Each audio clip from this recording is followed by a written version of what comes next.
আপনাদের সকলকে দুহাত জোর করে নমস্কার জানাই। আমি শ্রী রাজ জ্যোতিষী বিশ্বনাথ চক্রবর্তী।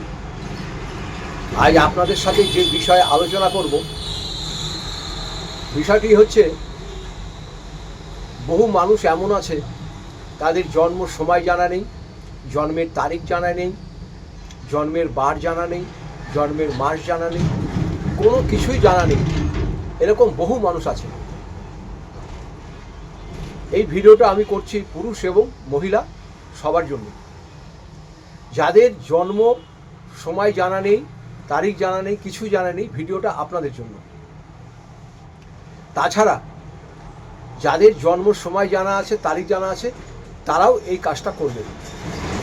এই কাজটা করলে আপনাদের কী কী হবে? অর্থনৈতিক সমস্যা দূর হবে, পারিবারিক শান্তি পাবেন, কোথাও কোনো কাজ যদি আটকে থাকে সেই কাজটা আপনার পরিষ্কার পরিচ্ছন্নভাবে হয়ে যাবে। সেটা যে কোনো কাজের জন্যই যান, পরীক্ষা দিতে যান, বা লোনের জন্য যান, বা নতুন কিছু ব্যবসা করতে যান, নতুন বাড়িঘর করতে যান, যে কোনো কাজের জন্যই এই কাজটি আপনি করতে পারেন। খুব শুভ আপনাদের পক্ষে হবে। কাজটা খুব ছোট এবং সহজ।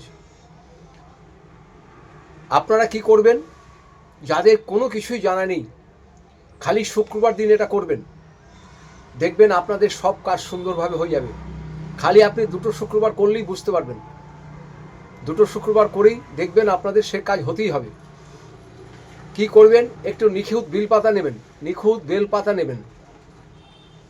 নিখুঁত বেলপাতাতে ভালো করে সেটাকে ধুয়ে নেবেন, গঙ্গা জল দিয়ে হোক বা গোলাপ জল দিয়ে হোক বা কলের জল দিয়ে হোক, ধুয়ে নেবেন। পাতাটা বড় দেখে নেবেন, ছেঁড়া নেবেন না। সেই পাতাটাতে মধু দিয়ে আপনার নিজের নাম লিখবেন আর গোত্র লিখবেন। মধু দিয়ে আপনার নাম আর গোত্র লিখবেন। শুক্রবার দিনকে মধু দিয়ে আপনার নাম আর গোত্র লিখবেন। সেটি যে কোনো জায়গাতে শিবলিঙ্গর উপরে রেখে আসুন। আপনার বাড়িতে যদি শিবলিঙ্গ থাকে সেটাও হবে, কোনো মন্দিরে গিয়ে রাখলেও হবে। আর এছাড়া যদি মনে করেন কোথাও যাওয়া অসুবিধা, কিছু করা অসুবিধা, তাহলে বাড়ি আপনার বাড়িতে যদি শিবের কোনো ছবি থাকে সেখানেও লাগাতে পারেন।